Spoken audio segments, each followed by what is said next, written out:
Okay, तो cardiovascular system start करते हैं। उसमें फर्स्ट चैप्टर क्या है? Heart failure. ठीक है, तो हार्ट फेलियर में हार्ट फेलियर की इस वीडियो में हम सिर्फ बेसिक कॉन्सेप्ट सीखेंगे। ठीक है, क्योंकि अगर ये बेसिक कॉन्सेप्ट सारे ही इधर ही क्लियर हो जाए तो सारे ही हम ड्रग्स आसानी से पढ़ सकेंगे। ठीक है, क्योंकि उसके मैकेनिज़्म ऑफ एक्शन कि वो ड्रग किस तरह काम कर रही है वो बहुत अच्छी तरह हमें एक्सप्लेन हो जाएगी, अच्छी तरह याद हो जाएगी, याद करने की ज़रूरत भी नहीं पड़ेगी। ठीक हो गया। अच्छा, तो हार्ट फेलियर डिस्कस करने से पहले हम नॉर्मल हार्ट के बारे में बता देता हूँ। फ़र्ज़ करें ये हो गए 4 chambers of heart, right atrium, left atrium, right ventricle, left ventricle. ठीक है, राइट एट्रियम से लेफ़्ट वेंट्रिकल में ब्लड जा रहा है, यहाँ से जो है ना फिर लेफ़्ट वेंट्रिकल से ब्लड गया लंग्स में, लंग्स के थ्रू आया into the right atrium, sorry the left atrium, left atrium से लेफ़्ट वेंट्रिकल, लेफ़्ट वेंट्रिकल से ब्लड गया इनटू द एओर्टा, एओर्टा से रेस्ट ऑफ द बॉडी। ठीक हो गया, रेस्ट ऑफ द बॉडी। सही। अच्छा, ये बताने की बात क्या थी इसमें, जो है ना असल में ब्रेन की वजह से इम्पल्सेस आती हैं, उसकी वजह से ये सारा काम होता है। ठीक है, तो ये ब्रेन है, ठीक है, इसने इम्पल्सेस दी, पहले किसको देगा? ऐसे नोड को देगा, ऐसे नोड को दी, ऐसे नोड ने ये इम्पल्स किसको दे दी? एवी नोड को दे दी। एवी नोड से फिर ये इम्पल्स जाएगी बंडल ऑफ हिस में, बंडल ऑफ हिस से परकंजी फाइबर से, और परकंजी फाइबर से last into the ventricular muscle. ठीक है, मैंने वो तीनों क्यों स्किप किए हैं मैं अभी पता चल जाएगा आपको, क्योंकि यहाँ पे 3 टर्मिनोलॉजीज़ है जो इस चैप्टर में इंपॉर्टेंट है। एक सिर्फ इम्पॉर्टेंट है और 2 जो रेस्ट चैप्टर में भी आगे जो चैप्टर्स पढ़ेंगे उनके लिए यहाँ से ही बस बेस बन जाएगी, उसमें मैं सेपरेटली एक्सप्लेन करूँगा। ठीक है, जिधर जहाँ ज़रूरत पड़ी। अच्छा, यहाँ पे 2-3 टर्मिनोलॉजीज़ कौन सी हैं? Chronotropic effect, dromotropic effect and ionotropic effect. ठीक है, कि अगर पॉजिटिव क्रोनोट्रोपिक इफेक्ट है मतलब कि ऐसे नोड की एक्टिविटी इंक्रीज़ हो जाए तो पॉजिटिव, और डिक्रीज़ हो गई तो नेगेटिव। एवी नोड की एक्टिविटी इंक्रीज़ होगी तो ड्रोमोट्रोपिक इफेक्ट, डिक्रीज़ होगी तो नेगेटिव ड्रोमोट्रोपिक इफेक्ट। ठीक है, कंडक्शन ये क्या है? वेंट्रिकुलर मसल है। ठीक है, तो force of contraction, force of contraction increase हो जाएगी तो पॉजिटिव आयोनोट्रोपिक इफेक्ट, डिक्रीज़ होगी तो नेगेटिव आयोनोट्रोपिक इफेक्ट। हम तीनों को याद किस तरह करेंगे? कौन सा है? अल्फ़ाबेटिकल ऑर्डर से है, CDI। ठीक है, CDI ने याद करें अल्फ़ाबेटिकल ऑर्डर। ठीक है, क्योंकि ये 3 ही टर्मिनोलॉजीज़ हैं, तो C के बाद D आता है अल्फ़ाबेटिकल ऑर्डर में, D के बाद I। तो इधर भी क्या है? पहले ऐसे नोड है, फिर AV है, फिर वेंट्रिकुलर मसल है, तो ऐसे node, AV node, ventricular muscle. ठीक है, तीनों क्लियर हो गए। अब जो है ना और बेसिक टर्मिनोलॉजी से वो डिस्कस करते हैं। ओके, तो स्टार्ट करते हैं कार्डियक आउटपुट के साथ। कार्डियक आउटपुट क्या है? It is the amount of blood ejected by the heart पर मिनट, कि हमारा हार्ट कितना अमाउंट ऑफ ब्लड 1 मिनट में इजेक्ट कर रहा है। ठीक है, 5 लीटर होता है नॉर्मली। ठीक है, अच्छा, तो हार्ट फेलियर क्या है? Inability of the heart to contract and eject blood. ठीक है, जब हार्ट अब नॉर्मल फंक्शन करेगा तो कार्डियक आउटपुट है वो नहीं करेगा तो वो हार्ट फेलियर हो गया। अब आते हैं preload and afterload में। Preload and afterload से पहले मैं ये 2 टर्मिनोलॉजीज़ हैं, सिस्टली VS डायस्टली। ठीक है, सिस्टली क्या होती है, डायस्टली क्या होती है, ये तो पता होगा, लेकिन मैं सिर्फ रिव्यू करके, क्योंकि ये प्री लोड इसके लिए इंपॉर्टेंट है। अच्छा, सिस्टली क्या है? It is a contracted state. ठीक है, इसमें हार्ट कॉन्ट्रैक्ट होगा। ठीक है, इसमें क्या होगा?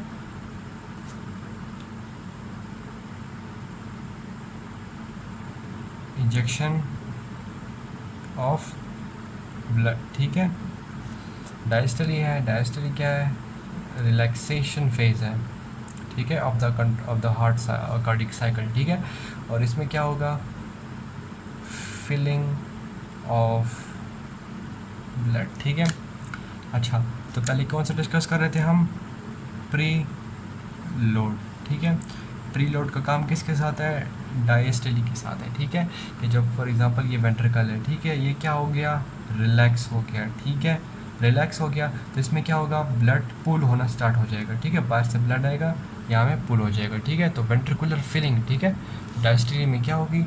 Ventricular filling. ठीक है, अच्छा, कौन से फैक्टर्स हैं जो कि जो है ना इंक्रीज़ करेंगे प्री लोड?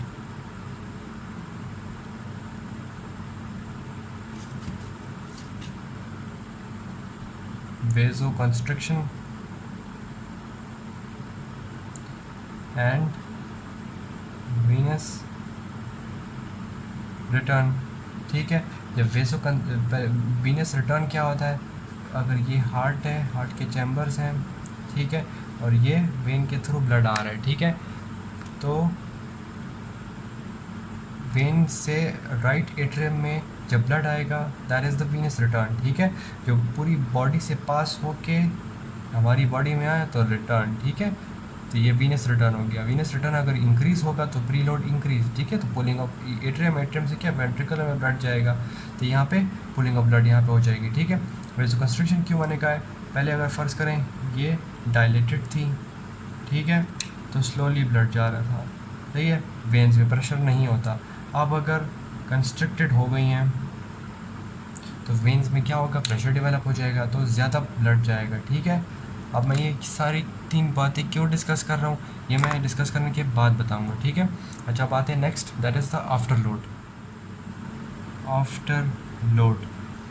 आफ्टर लोड का काम किसके साथ है, सिस्टली के साथ है। ठीक है, कि जब वेंट्रिकुलर मसल जब कॉन्ट्रैक्टेड स्टेट में होगा वो अपना ब्लड इजेक्ट करे इनटू द एओर्टा ताकि वो बाहर की तरफ जाए। ठीक है, so it is the left ventricle है। ठीक है, so it is the resistance the left ventricle has to overcome.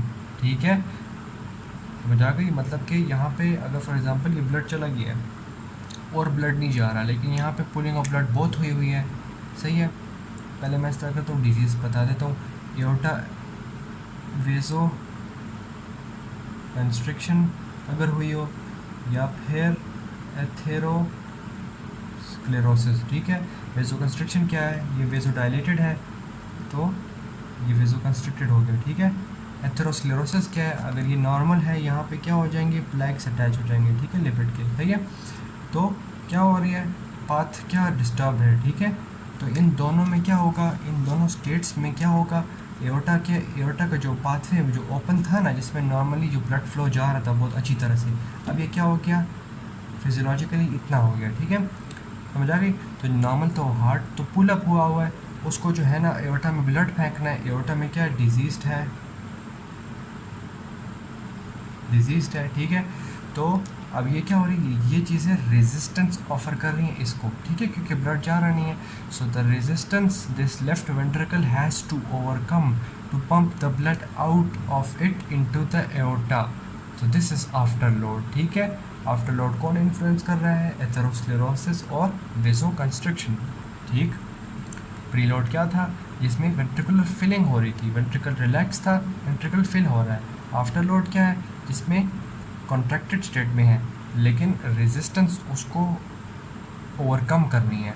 ठीक है, उसको नहीं छोड़ रही है डिजीज़, लेकिन इसने रेजिस्टेंस को ओवरकम करना है। ओवरकम कौन करेगा, हार्ट करेगा, हार्ट कॉन्ट्रैक्ट होगा तो ये होगा।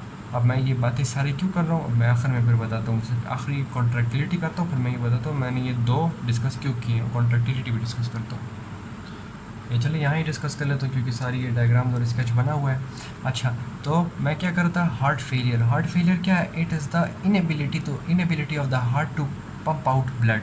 सही है, अब अगर हार्ट है, ठीक है, ये पंप आउट ब्लड नहीं कर रहा, सही है, अपना वर्क सही नहीं कर रहा, और इसमें अगर प्री लोड इंक्रीज़ हो जाए, मतलब पुलिंग और भी ज़्यादा हो गई है, ठीक है, तो हार्ट में क्या हो जाएगी, फिलिंग हो जाएगी एक्स्ट्रा, फिर हो जाएगा बेचारा, पंप आउट होगा नहीं, तो हार्ट क्या है, हार्ट फेलियर की तरफ जाएगा। आफ्टर लोड क्या है, आफ्टर लोड में अभी हार्ट निकालना चाह रहा है ब्लड लेकिन नहीं निकाल रहा है डिसीज़ की वजह से, तो हार्ट में फिर पुलिंग ऑफ ब्लड होगी, वहाँ से न्यू ब्लड भी आने की कोशिश करेगा, प्रेशर डेवलप्ड होगा, सही है, क्लियर, उससे भी हार्ट फेलियर की तरफ जा सकता है। ठीक है, अच्छा, अब आते हैं कॉन्ट्रैक्टिलिटी पे। अच्छा, प्रीलोड हो गया, आफ्टर लोड हो गया, और अब है contractility is nothing but the contraction, नाम सही है, contraction of heart in A given period. ठीक है, किसी भी पीरियड में जो हार्ट कॉन्ट्रैक्ट हो रहा होता है दैट इज़ कॉन्ट्रैक्टिलिटी। अब जो मैंने क्रोनोट्रोपिक, ड्रोमोट्रोपिक, आयोनोट्रोपिक इफेक्ट बताए हैं, ठीक है, तीनों, उसमें से कॉन्ट्रैक्टिलिटी कौन सा है, वो है, गेस करें, आयोनोट्रोपिक इफेक्ट। ठीक है, क्योंकि हार्ट के वेंट्रिकुलर मसल्स वो कॉन्ट्रैक्ट हो रहे हैं, सही है, ठीक। अच्छा, अब आते हैं नेक्स्ट, वो सारे टॉपिक्स हैं और भी हैं, वो डिस्कस करते हैं। ओके, तो बेसिक कॉन्सेप्ट्स कुछ रहते हैं, ठीक है, वो मैं चाहूँ ना इनकी अपनी ड्रग्स के साथ मैं डिस्कस कर लूँगा, ठीक है। पहले मैं ये डिस्कस करूँगा बीटा ब्लॉकर्स एंड आयोनोट्रोपिक ड्रग्स, ठीक है, ये क्या होते हैं, काम क्या करते हैं, कैसे काम करते हैं, सब कुछ मैं यहाँ पे सिर्फ बेसिक बता दूंगा। और फिर इनकी सेपरेट जो वीडियो होगी, इन सब की जो है ना सेपरेट वीडियो होगी, ठीक है। डायरेटिक की अपनी, एस और आर्म्स की अलग, एक साथ एल्डोस्टेरोन की अलग, डायरेक्ट वेसोडायलेटर्स अलग, बीटा ब्लॉकर्स अलग और ये अलग, आयोनोट्रोपिक ड्रग्स अलग, ठीक है। लेकिन यहाँ पे जो रिलेटेड है इसलिए मैंने ही एक साथ कर लिया, ठीक है, क्योंकि ये हार्ट के साथ रिलेटेड है दोनों, ये किडनी के साथ रिलेटेड है और ये ब्लड वेसल्स के साथ रिलेटेड है, ठीक है। ये तीनों हार्ट फेलियर में देंगे, ठीक है। अच्छा, तो फर्स्ट स्टार्ट करते हैं बीटा ब्लॉकर के साथ। बीटा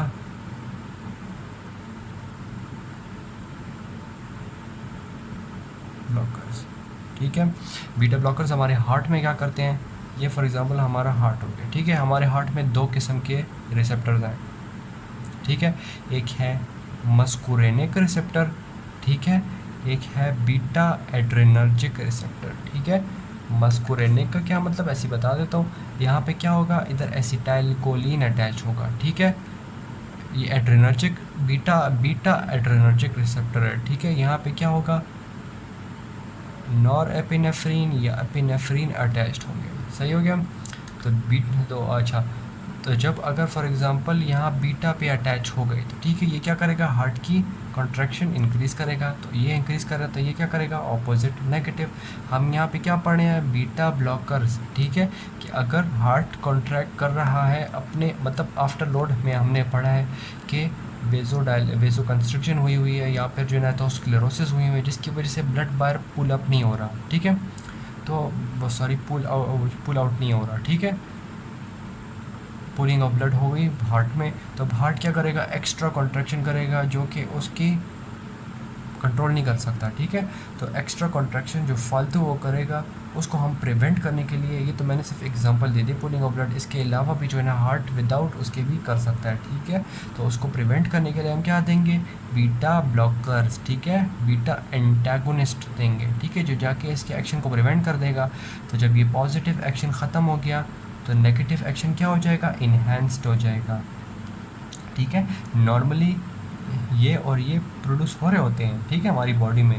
हमने क्या दिया, बीटा ब्लॉकर दे दिया, ये दोनों क्या होंगे, बैलेंस में होंगे, ठीक है। जब ये बैलेंस में होंगे हार्ट अपना नॉर्मल फंक्शन करेगा। हमारा हार्ट क्या था, डिजीज़ था, उसमें ये वाला फंक्शन क्या हो गया था, इंक्रीज हो गया था, ठीक है, नॉर्मली ये इंक्रीज हो गया था, सही है। हमने क्या दिया, बीटा ब्लॉकर्स दे दिए, इन्होंने रिसेप्टर इनका ब्लॉक हो गया, ये अटैच नहीं हो सकते, ठीक है। तो अब इनका फंक्शन क्या हो गया, टर्मिनेट हो गया, ठीक है। अब कौन सा डोमिनेट हो गया, नेगेटिव डोमिनेट हो गया, ठीक है। तो हार्ट क्या होगा, अपना नॉर्मल स्टेट में आ जाएगा, ठीक है। ये हो गया बीटा ब्लॉकर्स। आइए, ये क्या ठीक हो गया। अब आती है आयोनोट्रोपिक ड्रग्स।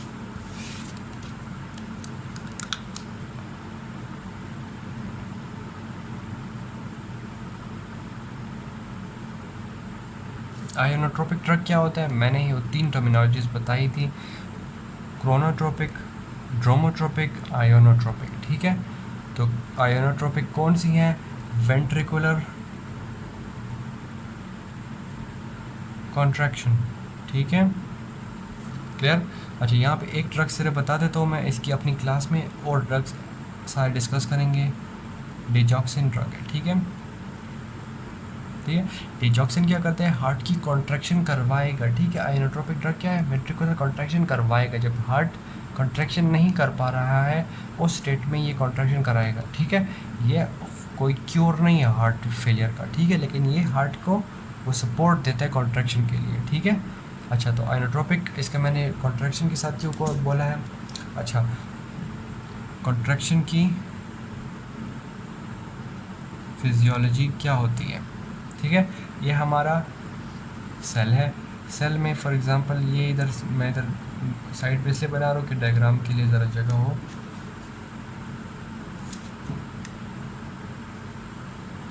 ठीक है। अच्छा, हमारे ब्रेन से मोटर न्यूरॉन से सिग्नल आया इनटू द सार्कोप्लाज्मिक रेटिकुलम को, ठीक है।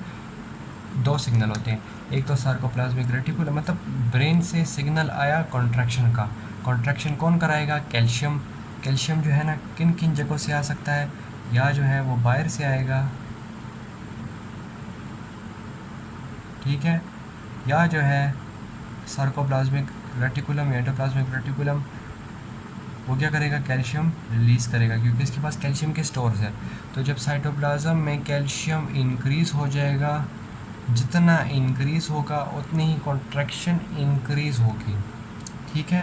अब मैंने डिजॉक्सिन क्यों कहा है कि डिजॉक्सिन क्या करेगा? वो कैल्शियम की कंसंट्रेशन इंक्रीज़ कर देगा।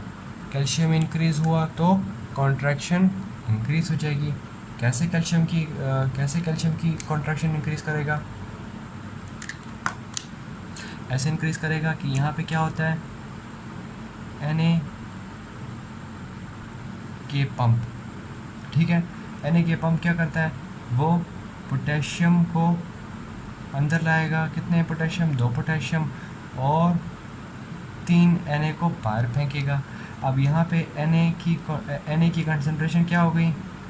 डिक्रीज़ हो गई, ठीक है, क्लियर। Na की कंसंट्रेशन डिक्रीज़ हो गई। अब यहाँ पे एक और पंप होता है, Na कैल्शियम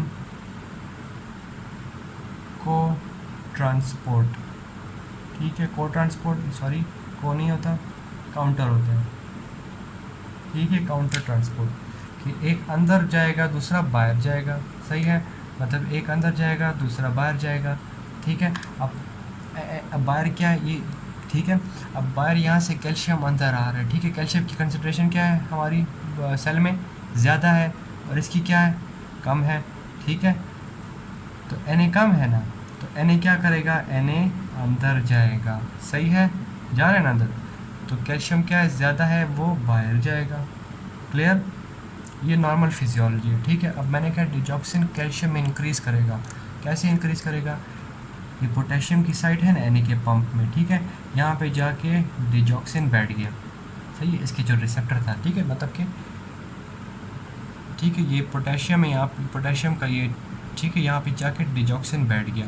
अब ये रिसेप्टर कॉन्फ़िगरेशन चेंजेस नहीं होंगे, ठीक है। तो ये रिसेप्टर काम करेगा?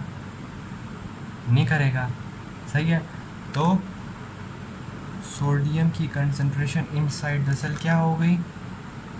ज़्यादा हो गई, मतलब नॉर्मल रही है, ठीक है, लेकिन निकल रहा नहीं है तो ज़्यादा ही हुआ ना, क्योंकि और चैनल्स भी होते हैं, सोडियम चैनल्स होते हैं जो कि अंदर फेंक रहे हैं, ठीक है। इसकी वजह से सारा वो बैलेंस मेंटेन रहता है, ठीक है, ताकि नेक्स्ट कॉन्ट्रैक्शन में वो डिक्रीज़ रहे, ताकि और सोडियम चैनल से अंदर आए, ठीक है। तो यहाँ पे क्या हो गया? ये इंक्रीज हो गया।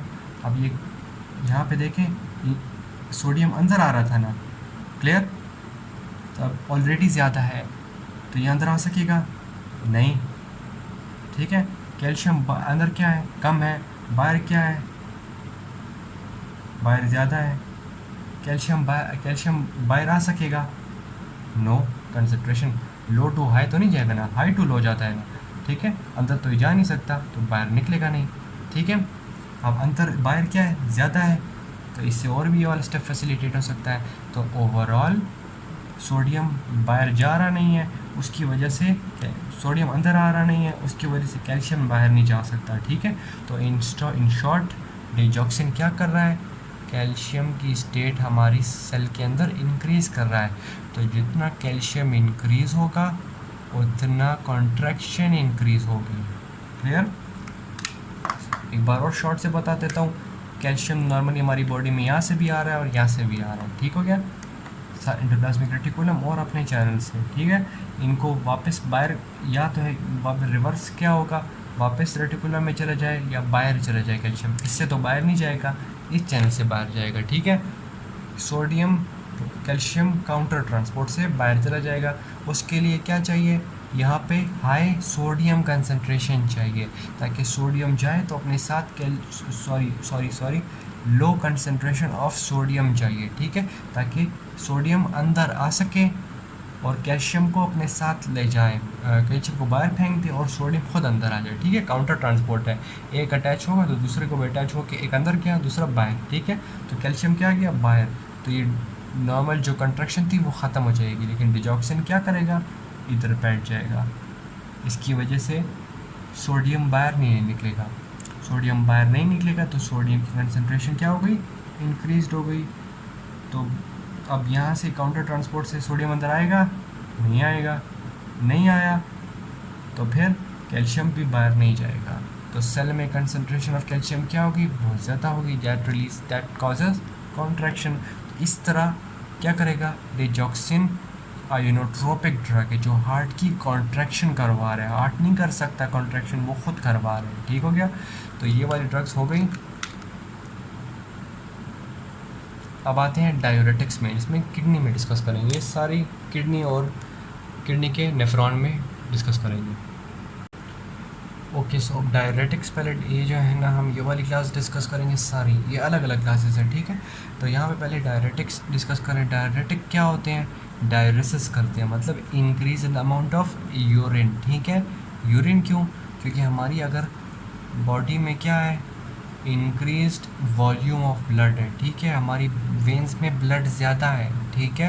तो हमारे ब्लड जब इंक्रीज़ है तो वीनस रिटर्न इंक्रीज़ होगा, क्योंकि हमारी बॉडी में ब्लड ज़्यादा है, ब्लड ज़्यादा है तो जगह कम है, ठीक है, ये जगह है और ब्लड फुल भरा है हमारी बॉडी में, सारी वेसल्स भरी हुई हैं, तो सब में क्या होगा, प्रेशर इंक्रीज़ होगा, तो इसकी वजह से क्या है, प्रीलोड इंक्रीज़ होगा, ठीक है। प्रीलोड इंक्रीज़ होगा तो हार्ट क्या करेगा, कंपेंसेट करने के लिए ज़्यादा कॉन्ट्रैक्शन करेगा, जिसकी वजह से हाइपरट्रॉफी ऑफ हार्ट हो सकती है, बहुत प्रॉब्लम हो सकती है, ठीक है, हार्ट फेलियर की तरफ भी जा सकता है।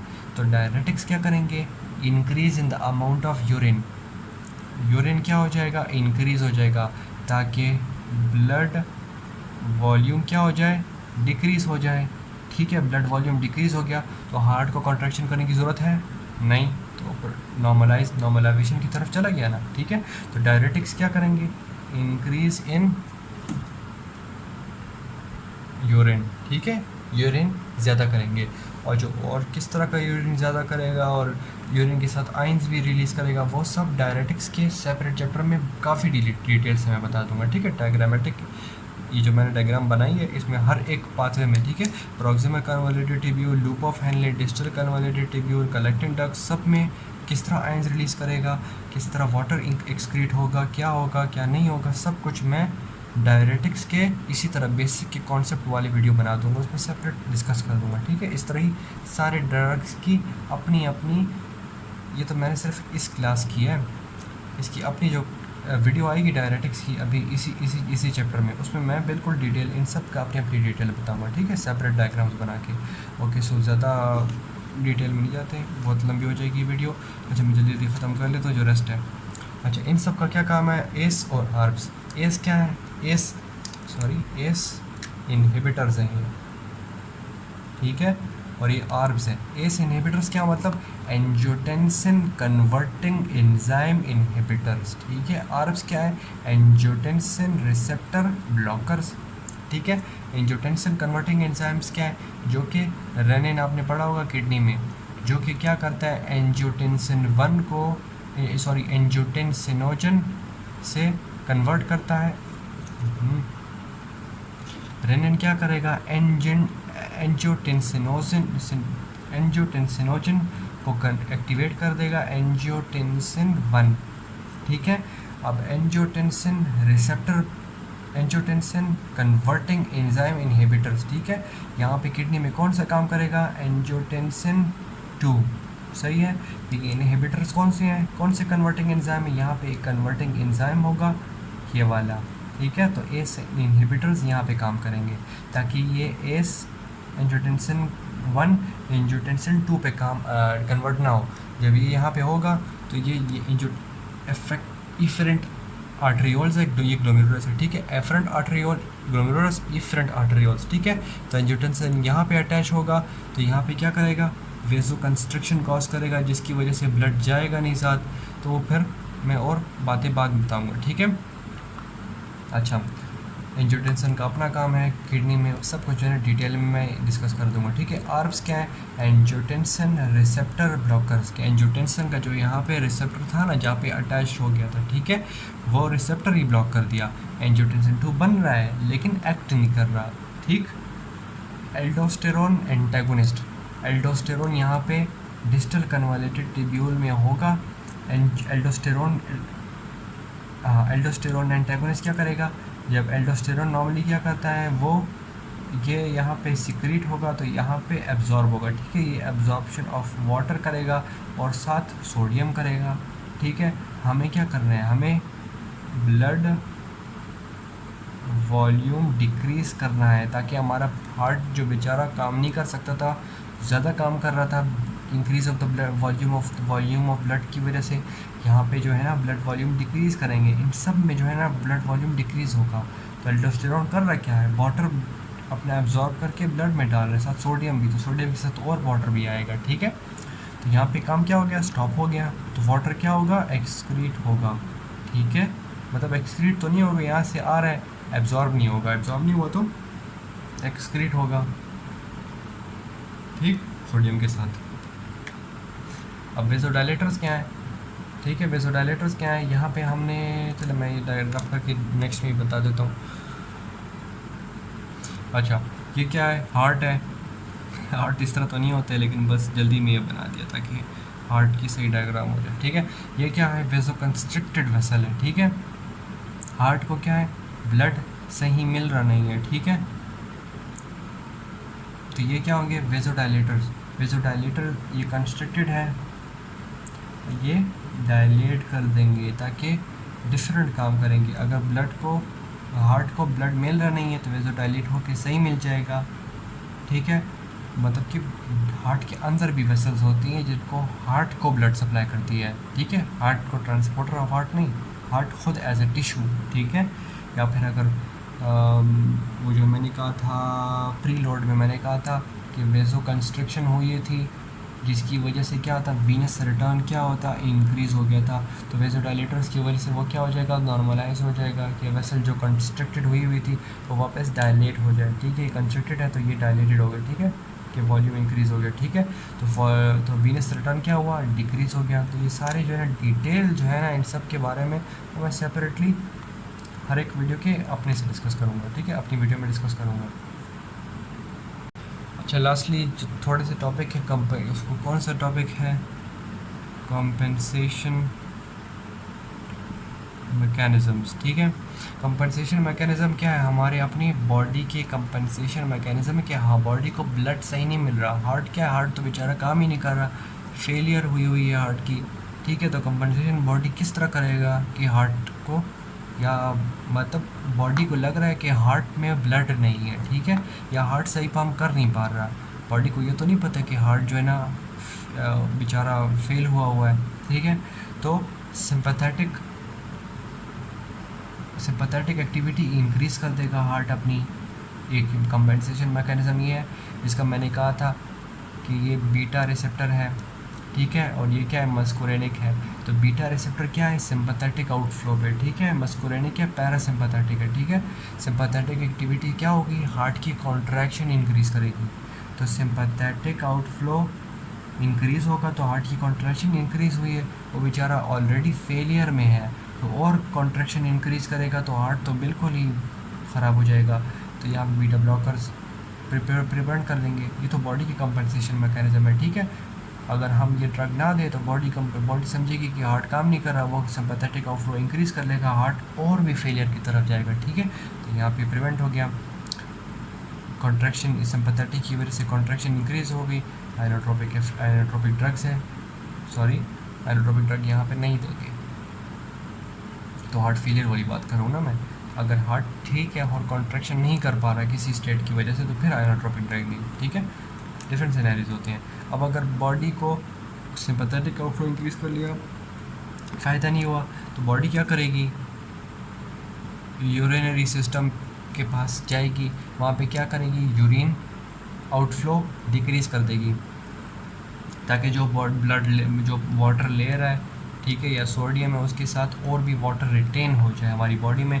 तो ब्लड वॉल्यूम क्या हो जाए, इंक्रीज़ हो जाए, ठीक है। ब्लड वॉल्यूम इंक्रीज़ हो गया तो वीनस रिटर्न क्या होगा, ये अगर हार्ट है इसमें वीनस रिटर्न इंक्रीज़ हो जाएगा क्योंकि ब्लड वॉल्यूम ज़्यादा है, ठीक है। तो हार्ट को ब्लड ज़्यादा मिल रहा है, हार्ट तो कॉन्ट्रैक्शन नहीं कर सकता, वो बेचारे को पूलिंग ऑफ ब्लड भी उसमें हो रही है, तो प्री लोड इंक्रीज़ हो रहा है, तो उसकी तो और प्रॉब्लम्स होगी क्योंकि उन पर फिलिंग ऑफ ब्लड हो जाएगी जो कि वो जो है ना कर नहीं सकता, और उसकी वजह से जो है ना क्लॉट्स आ सकती हैं हमारी हार्ट के अंदर, ठीक है। कि अगर ये हार्ट है इसमें हाई प्रेशर ब्लड जा रहा है, ठीक है, हाई प्रेशर ब्लड तो बस प्रोसेस करके हर जगह स्प्लैश हो रहा है, ठीक है। तो किधर ना किधर इंजरी होगी, हार्ट का मसल इंजर हो गया तो वहाँ पे क्या हो जाएगा, अटैच हो जाएगा। ये देख रहे हैं, ये छोटा सा अटैच हो गया, अगर इसके साथ और भी अटैच हो गए क्लॉट बन जाएगा, क्लॉट ये थ्रोम्बस बन गया, थ्रोम्बस रिलीज़ होगा और भी प्रॉब्लम आ सकती है। तो इस तरह वास्ट मेजॉरिटी ऑफ प्रॉब्लम है, ठीक है। और अगर क्रोनिकली जो है ना हार्ट कॉन्ट्रैक्शन करता रह रहा है सिंपैथेटिक आउटफ्लो की वजह से, तो हाइपरट्रोफी ऑफ हार्ट हो सकती है। हाइपरट्रोफी ऑफ हार्ट इस तरह होगी कि फॉर एग्ज़ाम्पल ये हार्ट है, ठीक है, ये चैम्बर्स है 1 2 3 4, ठीक है। अब ये वाला चैम्बर क्या है, हाइपरट्रोफी नॉर्मली जो है ना इसमें ही होती है, वेंट्रिकुलर में होती है, ठीक है। ये हाइपरट्रोफी हो रही है, ठीक है।